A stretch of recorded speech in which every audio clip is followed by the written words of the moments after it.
kayo gumising, sasampalin ko kayo. Uy, pa? May tama ka ba? Siyempre,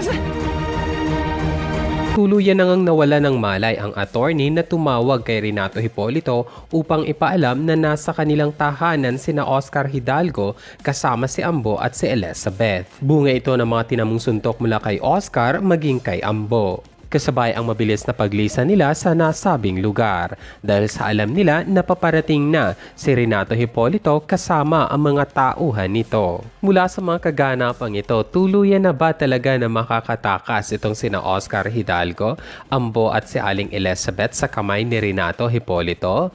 Meron bang tutulong sa kanilang ginagawang pagtakas? Kung meron, sino? Totoo ba ang balibalita na babalik si Captain Salonga at siya ang tutulong dito? O ang pagpasok ng bagong guest na si megastar Sharon Cuneta ang magiging daan na siya ang tutulong sa kina Oscar Hidalgo?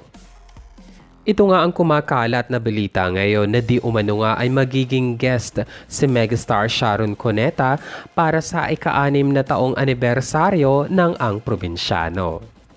Para sa video ito, ano ang komento mo? Just leave your comment below. At kung hindi ka pa po nakasubscribe sa aking munting channel, please do subscribe po para updated ka sa mga teorya at kaganapan ng Ang Probinsyano. Salamat!